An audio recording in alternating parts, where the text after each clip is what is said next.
ஜொஹோர் பாருவில் பங்கு முதலீட்டு மோசடியில் மெக்கானிக்கும் உணவு கடை வியாபாரியுமான பெண்ணும் தலா 1,00,000 ரிங்கேட்டுக்கும் மேல் பறிகொடுத்து உள்ளனர். முதல் சம்பவத்தில் 400 விழுக்காடு வரை லாபம் கிடைக்கும் என நம்பி இணையம் வாயிலான பங்கு முதலீட்டு மோசடியில் 1,72,000 ரிங்கேட்டை பறிகொடுத்து உள்ளார் மெக்கானிக். குறுகிய காலத்திலேயே அவ்வளவு லாபம் கொட்டுமென்ற விளம்பரத்தால் 44 வயது அவ்வாடவர் ஏமாந்திருப்பதாக தென் ஜொஹோர் மாவட்ட போலீஸ் தலைவர் துணை ஆணையர் ராவ் சலாமாட் கூறினார். பங்கு முதலீட்டு ஆலோசகர் என கூறிக்கொண்டு நவம்பர் 2ஆம் தேதி வாட்ஸ்அப் வாயிலாக பெண்ணொருவர் அவரை தொடர்பு கொண்டுள்ளார். கொடுக்கப்பட்ட லிங்க் இணைப்பை தட்டி சுய விவரங்களையும் வங்கி கணக்கு விவரங்களையும் அவர் நிரப்பியுள்ளார். இதையடுத்து நவம்பர் 5 முதல் டிசம்பர் 13 வரையிலான காலகட்டத்தில் 13 தடவையாக 7 வங்கி கணக்குகளில் மொத்தமாக 1,72,000 ரிங்கேட்டை அவர் முதலீட்டாக போட்டுள்ளார்.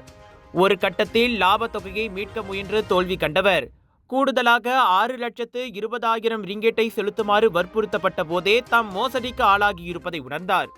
மற்றொரு சம்பவத்தில் உணவு கடை வியாபாரியான 48 வயது பெண்ணும் 1,00,000 ரிங்கேட்டுக்கும் மேல் மோசம் போனார். இரட்டிப்பு லாபம் பார்க்கலாம் என பேஸ்புக்கில் பார்த்த விளம்பரத்தை நம்பி நவம்பர் கடைசி முதல் டிசம்பர் 16 வரை 8 தடவையாக 4 வங்கி கணக்குகளில் 1,00,000 ரிங்கேட்டை அவர் மாற்றியுள்ளார். போதாத குறைக்கு தனது வங்கி கணக்கு விவரங்களையும் கடவு சொல்லியும் சந்தேக நபரிடம் கொடுத்துள்ளார்.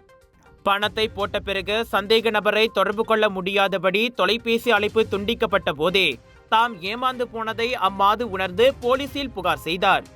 இரு சம்பவங்களும் குற்றவியல் சட்டத்தின் 420வது பிரிவின் கீழ் விசாரிக்கப்படுகின்றன.